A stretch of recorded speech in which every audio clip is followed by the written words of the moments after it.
go. Hello, everybody out there. My name's Larry Nicholas. And I'm Julia Nicholas. And I want to take a little time to introduce who we are and what we're going to attempt to be doing on this podcast or video watch or whatever you guys want to call it. And we hope you listen because I think you're going to learn something, and I think it's going to be a good thing. This idea of me doing this is all my daughter Julia's idea, because I've been talking about fatherless America, the need of fathers in our lives since the early 90s. I worked as a Christian missionary for many, many years, and I spoke overseas in different places in America. And because of that, I did a lot of research into it as well, and just trying to find out what's going on in the world, in America particularly. And my daughter, obviously, she's been my daughter since she was born. She told me she had this idea that I should be able to bring this out on a podcast and people will actually want to listen to what I have to say. I'm not too sure about that, but this is her idea, because she has a passion too, because she's a dancer, and she runs into a lot of young girls who have a low self-image, who are hurting inside. She's also a youth group leader and got to talk to minister to a lot of young girls who are hurting, who don't know their dads, etc., etc. So both of us have a heart from it, but it's from different angles, so to speak.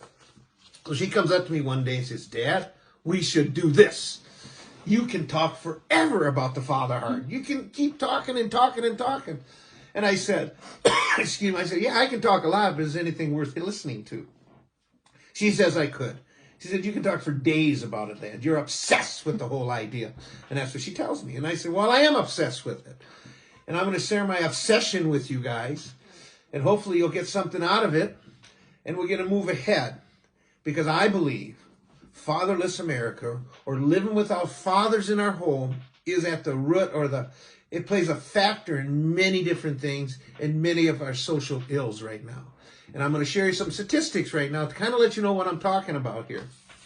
So with really the state of everything that's happening in the U.S. right now, we have like a manifestation basically of so many things happening. There's frustrations in communities, there's anger, there's riots, all this stuff, and it's only slightly being mentioned. And there's idea of like that we have a crisis in the U.S. of basically houses growing out without dads, single moms. There's no unity. There's not that structure anymore, and that's causing a lot of problems. And it's only slightly being addressed. Like you have some major people that have slightly said, "Hey, we have a problem," but it's not ever being talked about on a grand scale. And it's really the cause of poverty. It's really the cause of low self-esteem. It's a cause of violence. It's a cause of I can't say that word, sexualness and like promiscuity. That's the word, of like sleeping around. We have pregnancy, like young women being pregnant at young age, and it's skyrocketed. It hasn't changed. Like they keep giving us more sex education, or they keep saying all these other things, yet it still goes up. People are still sleeping around multiple times. You still have STDs on the rise. You still have pregnancy on the rise. So anything that's been trying to solve this problem with maybe women in particular, or violence, like they're like, go to these step programs, or here, we'll give you more money, or maybe if you go to an education institute, help. And it doesn't help anything because no one's addressing the actual cause, which is that our family structure has broken down in the US. We haven't seen it as important because of just patterns and cycles. I mean, if you know anything about poverty or anything about like alcoholism or drug addiction, it's usually a cycle within the family. It's a repeated cycle that can't get broken out. But there's usually a cause for that. And what's not being talked about is the cause, and it's basically a lot of it's lack of dads. Now, we're not saying that moms aren't important. Moms tend to be present. I mean, I'm a woman. If I get pregnant, most likely I keep the child, and the guy, for whatever the reason, has more options to peace out. But I don't really unless I give up that child. So it's very hard for the woman to leave. Yeah, and then we have a bond with that child that's different than a father, or than a guy that, got us pregnant or whatever. So there is a difference of that. But you need both, a mom and a dad. But what we want to talk is the lack of fathers in the home is why there's chaos here in the U.S. Really. And this is not just the U.S. problem. This is a grand scale world problem. But we're we're going to talk about the statistics affecting America right now. And they're pretty staggering. So you want to take off statistics? I thought it was my podcast. Obviously, it's Jolia's. We're both passionate about We are this. passionate. And the statistics I'm talking about, they're from the U.S. American Census Bureau, and National Father Institute, focus on the family. You can get them on web pages and pick them up, and they're pretty close to being the same. Some are different. They're saying that 1 in 4 people, 1 in 4 families, 1 in 4 child grows up without a father. Some say as high as 1 in 3. So you're looking at 25 to 33% of families don't have a father. And they're saying now in studies and statistics that father factor plays a lot in all the different social ills we have right now. Now, people can argue about it and things like that, but I mean, these are just facts that come out. You can argue all you want, but they're true. For example, living without a father, it's 4 times greater chance you'll be in poverty. More likely you're going to face abuse and neglect. 7 more likely to become pregnant as a teenager. Those are big ones. 2 greater, it's a greater risk, twice the greater risk for infant mortality. Obesity is way up there. Drop out of school, commit a crime, go to prison. These are all things that are greater when you do not have a father in the home.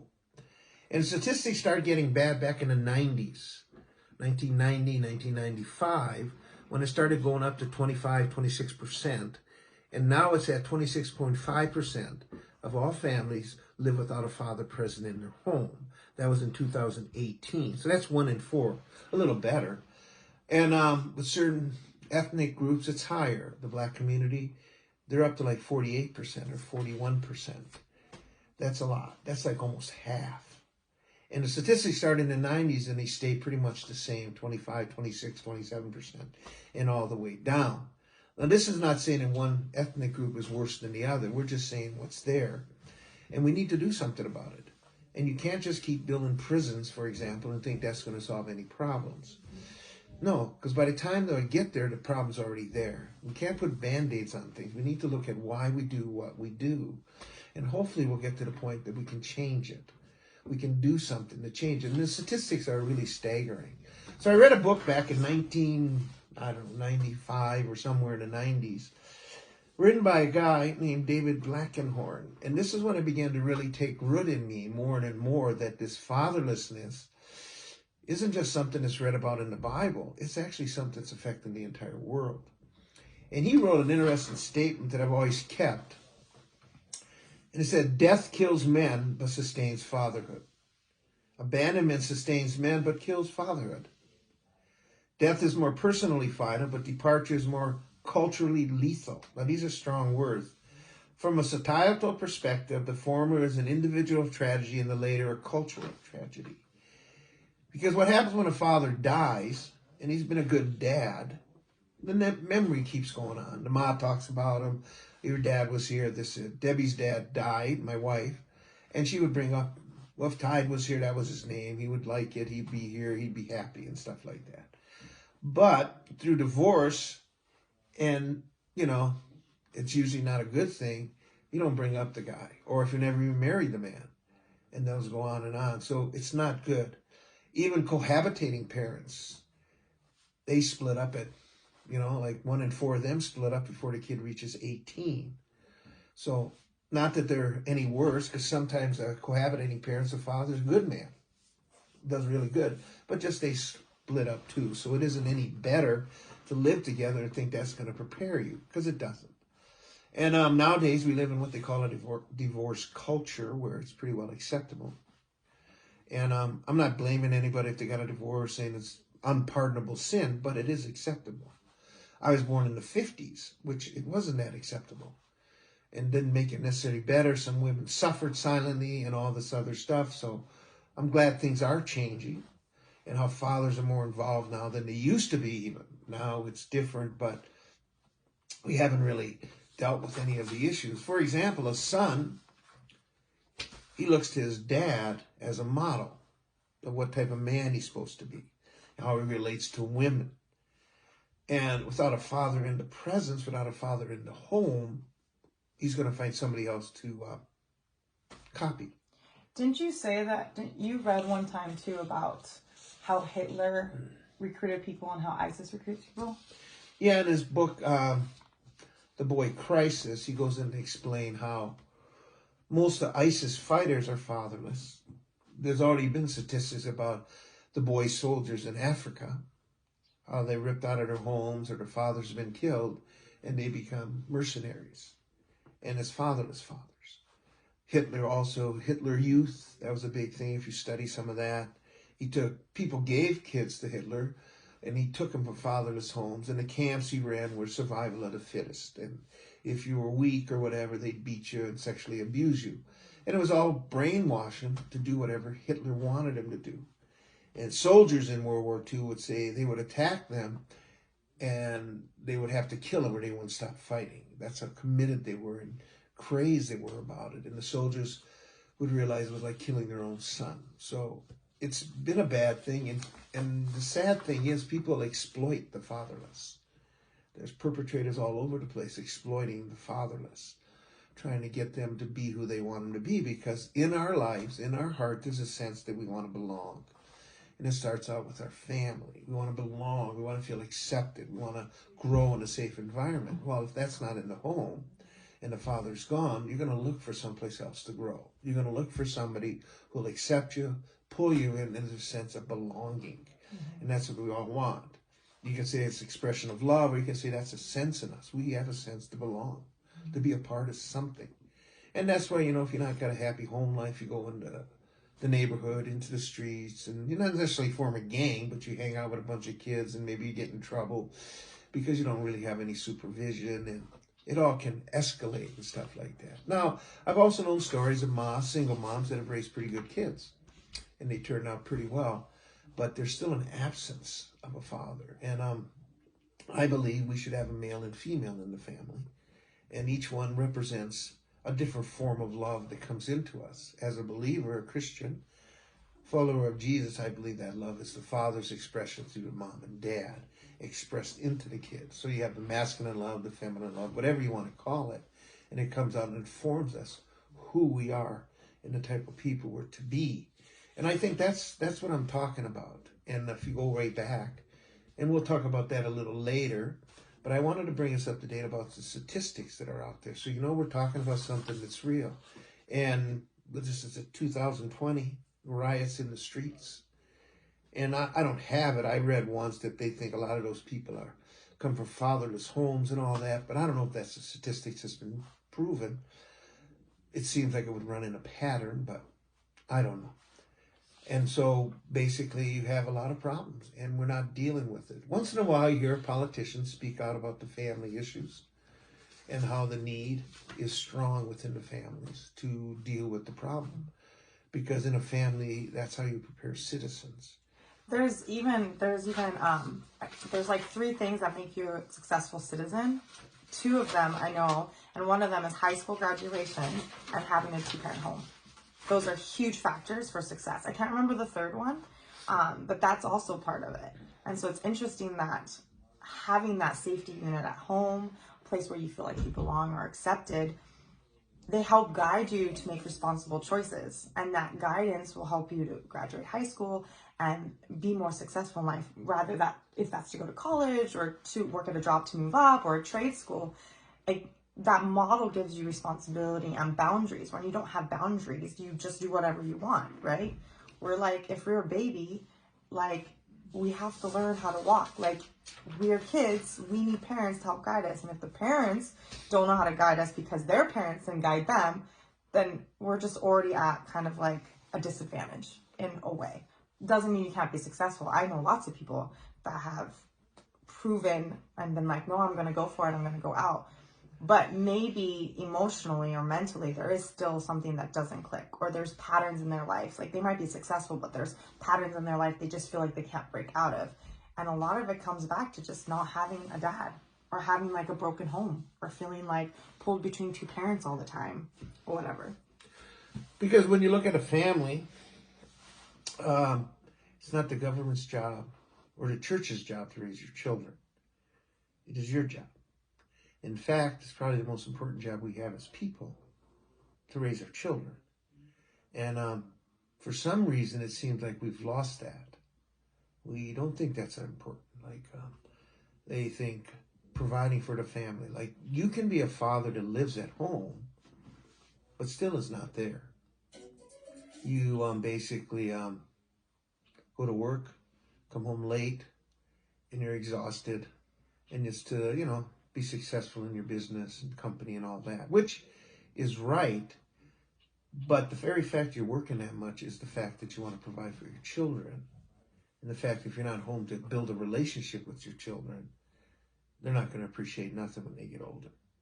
I came from a family like that. My dad worked from about 3:30 in the morning to 3:30 at night every day, 2 jobs to support us. He never complained, but when he got home about 4 o'clock or whatever, he was too tired. We didn't hardly ever talk. Any kind of conversation, and sometimes he'd just sit on the couch for a little bit before bed after we ate supper, and then he'd fall asleep and go up about, 7:30, 8 o'clock, and he had to be quiet in the home. He never complained or anything like that, and he did it all his life. Even on Saturdays and Sundays, he'd go to work. So we would go to church on Sunday. He wouldn't go. He was too tired. And, we just felt it was norm. It wasn't a big deal. We didn't do a lot of family vacations. We'd just go visit other relatives.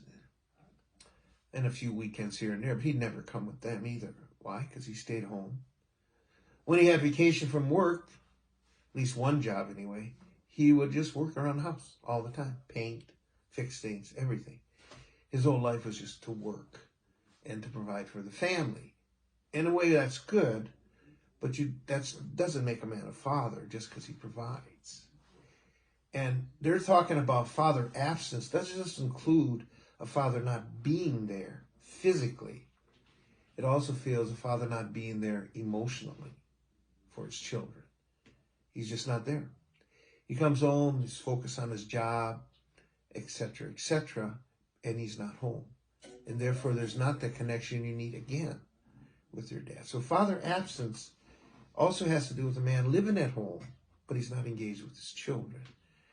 And those are things we have to talk about because society is going to come from our kids. And if we're not there to father them and teach them the morals and the values we have, they'll pick it up from somewhere else. And as you can see now, then you send them to college or a university. And if they don't have the same beliefs you have, well, then they're going to teach them different ones.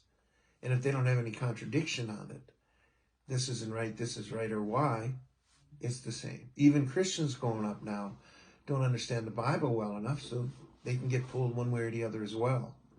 And you'll hear us refer a lot to the Bible because that's the root of what we're doing. That's the reason we're here. That's what we talk about.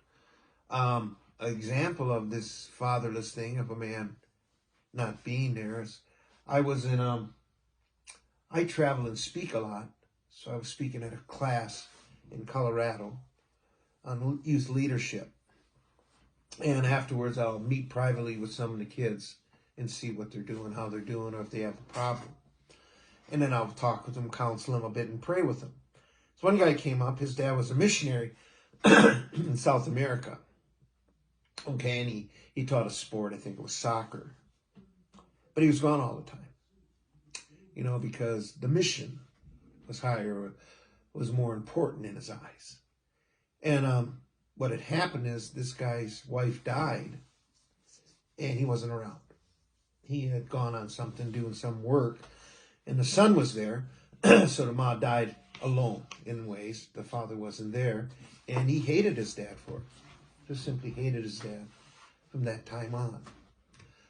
So he comes up to talk to me, and he says, I hate my dad, and things like that. So I started talking to him about the story, and I found out that his dad wanted to make things right. His dad felt he was wrong, and he wanted to be in his son's life. But the problem is his son didn't want to let him in his life.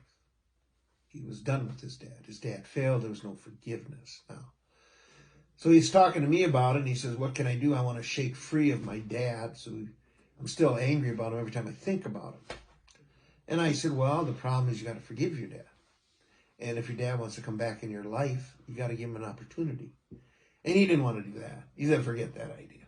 I said, well, you wanted my answer. You wanted some help. This is what you got to do. So he said, oh, well, we prayed with him, and he kind of went over again, forgiving his dad, which he was doing all the time because he never forgave him to begin with. So he's got to forgive him again. And then he went to the room, and he must have took to heart what I had said, because at the class that evening when I was speaking, he got up front, and he was going to share what's going on in his life. And he said, I went back to my room, and I cried for hours. I don't know. He said long, 2-3 hours. And he said, and I realized that all I am doing is hurting myself more by not letting my dad back in my life. And he had called his dad during that time and made it right with his dad. And his dad was excited, and they were gonna meet together after the class. They were in another state to kind of work it out. Now that's a restoration of a family, and that's what it's about, to be restored. Now, men make mistakes. Fathers make mistakes. Nobody's perfect. Mas make mistakes. Nobody's born in a bubble, right? You're born into a world, and there's a whole bunch of past. Mm-hmm. There's a whole story about your mom and dad, their mom and dad, before you're ever born, and you're born into that. And all those little things are affecting things, right? So you're never born in a bubble. So when you're born, that's the beginning of your story, so to speak, physically. But it's not the beginning of your story spiritually. Because I was affected by my grandparents and their grandparents, etc.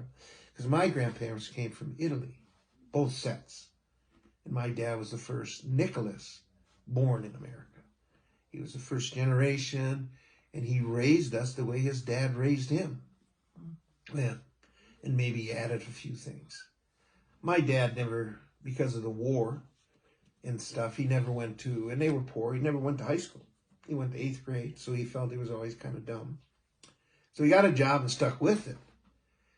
And he worked all the time. And he did the best he could. We never went hungry. We had clothes. He didn't beat us or anything like that, but he just wasn't there.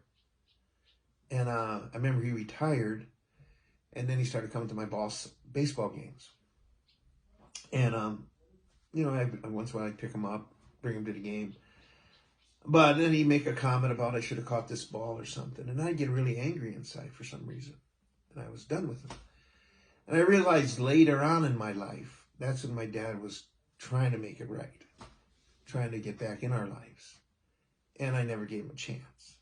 You know what I mean? I just was done with him. And I didn't know what I was doing at the time. I was just stubborn. I was into my own things. And I didn't care about anybody but me. And I was just, I don't know if you want to say repeating a cycle that was there. Because he wasn't a bad dad. He wasn't a bad dad at all. And he did the best he could. And that's what a lot of fathers do the best they can. But sometimes it isn't how they were fathered affects everything else. Mm-hmm.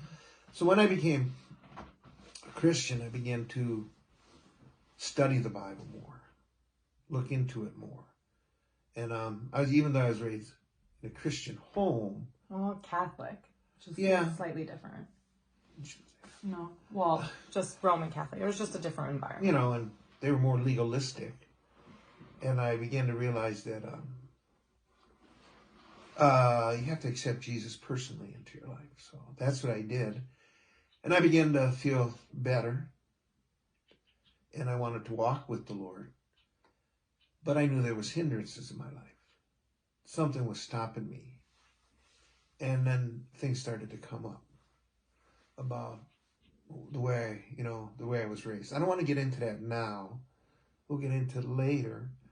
But because of all that stuff, it began to speak to me.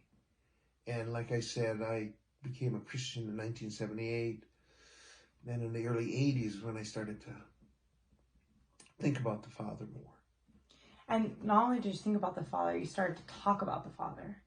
And then he's been what's considered in the missionary organization that he is involved in called Youth with a Mission. He was someone called Member Care, which is like a counseling thing to help people just have a safe place to talk. And then he's also a counselor at a behavioral school.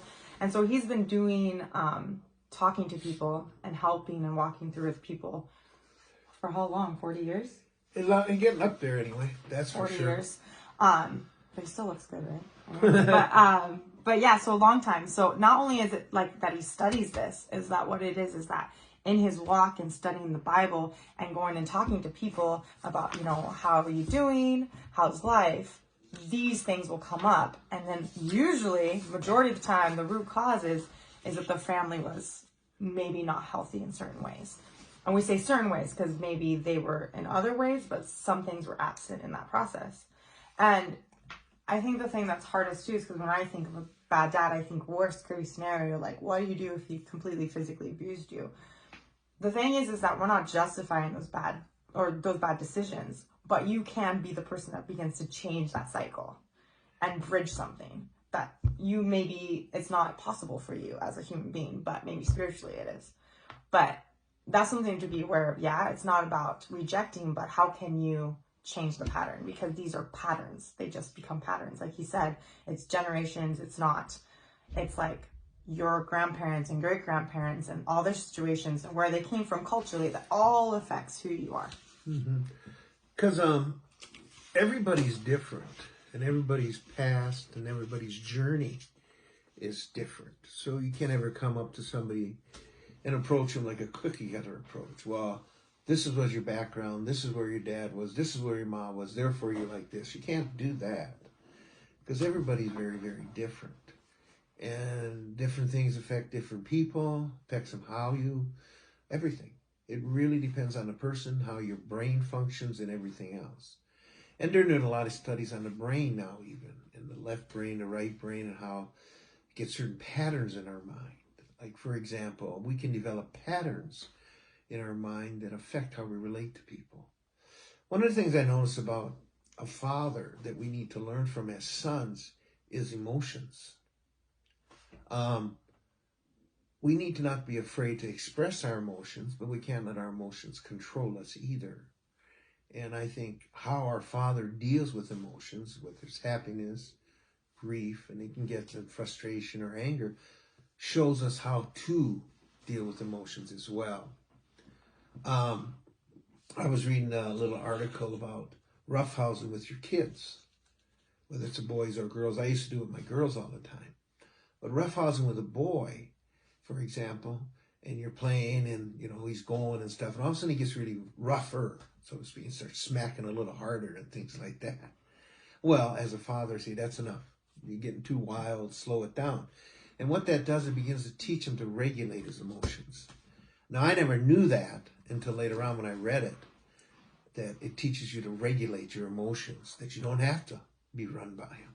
Because my daughter runs a preschool, and you can see kids come in, they hit other kids a lot harder, and she has to talk to them about it, and it's because they don't know how to control their emotions, or they really emotionally crying and yelling all the time. And it could be the fact that there wasn't a dad around or a mom saying, that's not the way you act, this is the way you act. Now, if your dad stuffs his feelings, never ever shares his feelings, then that's what you'll do. You'll stuff your feelings. You'll never share your feelings because you don't want to get hurt. The only feeling you end up sharing a lot is anger. That comes out all the time because you can't stuff that too much. But anger has a tendency to cover all your hurts. Somebody says something, you don't like what they said to you, it brings up a memory of something, all of a sudden you react. And your reaction is over the top. And that's when you can tell there's things that are in your past that you haven't dealt with. And you need to deal with them. You need to walk through them because of the fact that it'll affect you later on. So emotions is a big thing. And us boys, we learn it from our dad. And we watch our dad and how he relates. And like if a father up and leaves, let alone the divorce and the abandonment issue, it also teaches us when things get rough, we can leave. You can go somewhere else. You can find another person. Because relationships are difficult. And most of us learn relationships through trial and error. This one didn't work and this one didn't work. Why is it that I've talked to a lot of young girls who go from one abusive relationship to another? Why is that? Why can't they see that this guy is the same as the last guy they were dating? And it goes back to how they were raised. It goes back to their father. It goes back to the other relationships they've had that kind of change them. But it's hard to get people to slow down enough and think things through. There is help out there. You don't have to be run by your emotions. You don't have to have any of that. But the fact is, we need to learn that we have a problem. We need to learn to slow down, and we learn to talk about it. One of the things I teach people when I counsel them a lot, I ask them, why do you do what you do? What happened to make you think that way? And a lot of people aren't taught to do that. They're not taught to ask that question. Why do I do what I do? Because when you react over the top, you're embarrassed because it's way out there. And you kind of pull back. Because many of us, and this is a huge subject that I won't touch on so much, we're run by shame. We do something, there's shame in our life, so we back away rather than full forward. And that's our relationship patterns and how they do it all the time. And we need to break free of this stuff if we're going to change. You know, we need to be free. There's a lot of people out there that do things and they're hurting inside. They're not evil. Like you see women, we talked about teenage pregnancy. That's not because that the girl is innate bad. It's because there's probably she's looking for something. Maybe acceptance, maybe love, or they use drugs and all these other things. There's reasons behind it. Sometimes maybe it's just you want to party, or maybe other times there's other things you're looking for. Maybe you're looking for acceptance and to be accepted in this group. You got to use drugs, you got to do this, you got to do this, you got to do this. Even though you know it feels empty inside. But then you get on a treadmill and it's hard for you to get off. And you need to slow down. Because you'll be surprised how people are very, very successful in life, but are driven to be accepted. Even though they're successful in business and their marriage is okay.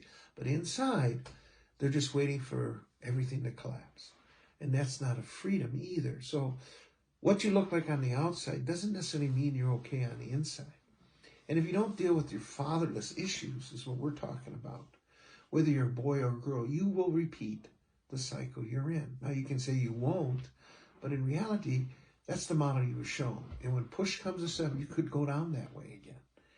And even if you don't go down that way, the question is you got to ask yourself, are you happy?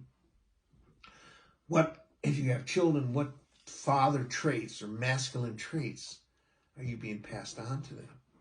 Now the word masculinity is a bad word half the time because they think, violence and all that stuff. And it isn't. It used to be masculinity. You were a good father, a good family man. That's what made you a man. Now, it's not so much. And those subtle things that are not subtle anymore have changed the way we think about ourselves, changed the way we see women. And that has to go back to where we were, honoring women, respecting older people, the elders around us, etc. But we're so stuck in how we do things that we're not willing to change or know how to change. And what we're going to do is kind of try to help you change, help you think about change, and see what we can do. Because we're going to wind it down. Yeah. But one other thing to think about too is that if we can begin to solve this family crisis that we have in the U.S., I truly believe that pregnancy, single motherhood would go down. I truly believe sexual abuse will go down because men are getting raised appropriately and then not attacking women. And then, yeah. One question you're going to go home with tonight or today or whenever you listen to this is, how have I been affected by what my parents and culture taught me about being a man? What good traits did you pick up from your dad? What bad traits did you pick up? And again, this isn't to point the finger on your dad and blame him for everything that ever happened to you, because we need to realize this is what's affecting me and take care of it and forgive and move on. And sometimes it's also associated with your mom, so it's also good to ask that question as well. Yeah. But like we said earlier, there's a pattern where when you become pregnant, you bond with your child differently. And we most of the time, there's various other forms, but most of the time we take care of the kid. The father, for whatever reason, can exit really easily. So there is that difference. But you can also ask that with your mom, because it's very possible with your mom as well. It's just that there's a crisis specifically that seems to be an underlining tone. There are no dads or absent emotionally. So yeah, that's what we have. And before we go off crying, as you can tell, that almost happened at the end. One thing that the statistics I'm pulling up from National Fatherhood Institute, and you can pull in there, and they pull in a lot of statistics from other places. Focus on the Family has a lot of good helps for you as well. So there's help out there. You can pull things up. You just got to kind of look and see what they're doing and how they're doing it. But What was the that? statistics are out there if you want to look and realize maybe I could get some help. What was that book that you also mentioned by that author? The book I wrote that it was written in the He didn't write. He read. the book I read. It's written by a guy named David Blankenhorn, Blankenhorn,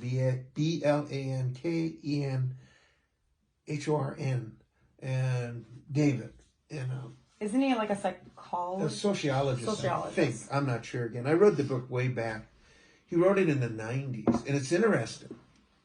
That's when the statistics of fatherless things started to rise, when it was around 28%, right around the time he wrote it.